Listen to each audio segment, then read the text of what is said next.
Assalamualaikum warahmatullahi wabarakatuh. Hai sahabat hitam putih, Masjid Quba merupakan salah satu tempat ibadah umat Islam yang memiliki sejarah dan keistimewaan tersendiri. Bahkan nilai sejarah Masjid Quba tersebut sangatlah lekat dengan Nabi Muhammad. Sebab Masjid Quba ini dibangun oleh Rasulullah. Selain itu, penamaan masjid ini dengan nama Masjid Quba karena masjid ini dibangun di samping desa Quba yang hanya berjarak 6 km dari kota Madinah. Tidak hanya itu, di desa Quba tersebut juga terkenal memiliki sumur yang disebut dengan nama Sumur Quba. Maka dari itu, masjid yang dibangun oleh Rasulullah ini memiliki nama Masjid Quba yang terletak di sekitar kota Madinah.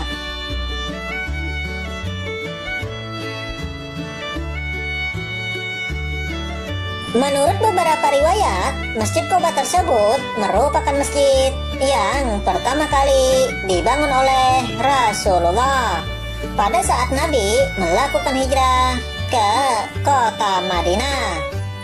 Selain itu, Masjid Quba ini merupakan bangunan yang didirikan atas dasar takwa.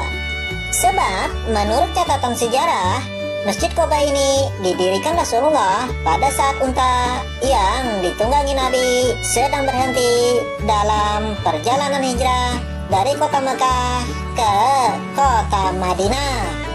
Sekaligus merupakan masjid yang pertama kali dibangun oleh Nabi Muhammad di Madinah sebelum akhirnya membangun kembali Masjid Nabawi.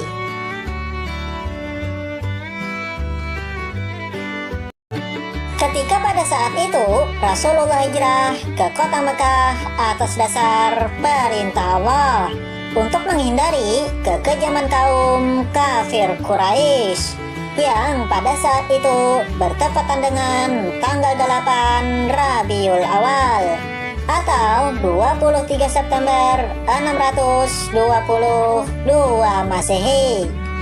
Dalam upaya perjalanan hijrah tersebut, lokasi pertama yang disinggahi Rasulullah yakni Gua Jabal.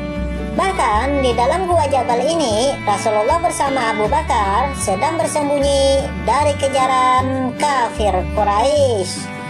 Setelah dirasa sudah aman, Rasulullah kemudian melanjutkan perjalanan menuju kota Madinah.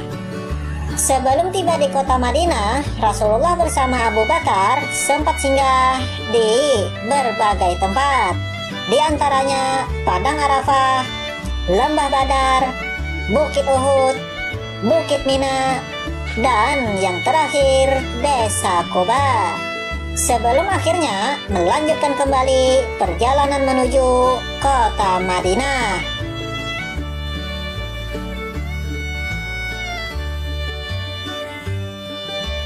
Menurut catatan sejarah, dalam buku Hanafi Al-Malawi, Rasulullah tinggal di desa Quba dalam waktu 4 hari 4 malam dan kemudian membangun sebuah masjid yang hingga sampai saat ini dikenal dengan Masjid Quba.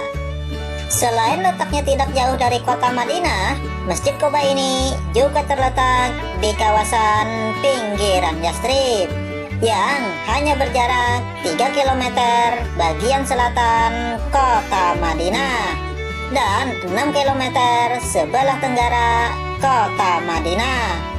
Masjid yang didesain langsung oleh Nabi Muhammad ini didirikan di atas sebidang tanah yang seluas 1.200 meter persegi, dan tanah itu sendiri dimiliki oleh kerabat Nabi yang bernama Kalsum bin Hadam dari kabilah Amro bin Auf.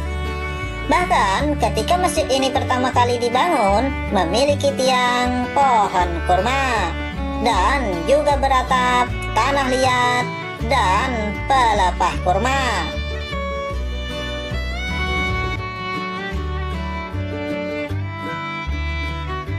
Selain itu, menurut beberapa riwayat, Masjid Quba tersebut dibangun Rasulullah ada sebanyak 2 kali. Yakni pembangunan yang pertama ketika arah kiblatnya masih menghadap ke Baitul Maqdis atau masih menghadap ke Masjidil Aqsa. Kemudian untuk pembangunan yang kedua ada beberapa perubahan, terlebih khusus untuk menentukan arah kiblat. Yang semula arah kiblatnya menuju Masjidil Aqsa berubah menjadi ke Baitullah. Bahkan di Masjid Quba ini pertama kali diadakan sholat berjamaah yang dipimpin langsung oleh Rasulullah dengan secara terang-terangan. Hingga sampai saat ini Masjid Quba tersebut masih berdiri dengan kokoh, walaupun sudah beberapa kali mengalami renovasi. Letak Masjid Quba saat ini berada di sudut perempatan yang tidak jauh dari jalan baru yang menghubungkan antara kota Jeddah, kota Madinah, dan kota Mekah.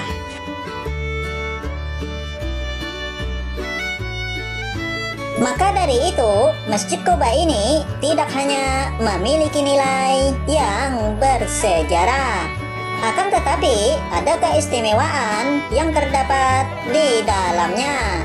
Apalagi ketika Anda sedang berkunjung ke masjid ini dan melaksanakan sholat berjamaah, maka pahala sholat kita akan dilipat gandakan oleh Allah.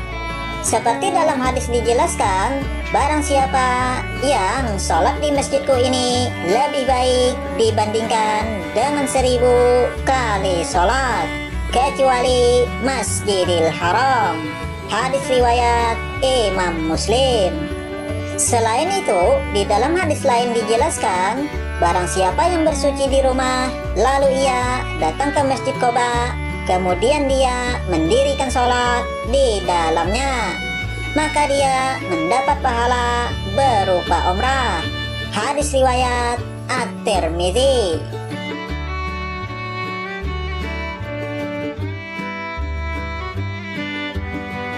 Hai sahabat hitam putih, itulah sejarah dan keistimewaan Masjid Quba.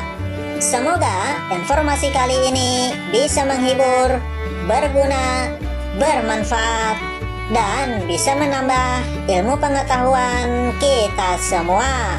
Semoga kita disehatkan badan, dipanjangkan umur, dan dimudahkan rezeki oleh Allah, agar suatu saat nanti bisa berkunjung ke Masjid Quba, sekaligus dapat berziarah ke makam baginda Nabi Muhammad. Salam akhir dari saya. Wabillahi taufiq wal hidayah. Wassalamualaikum warahmatullahi wabarakatuh.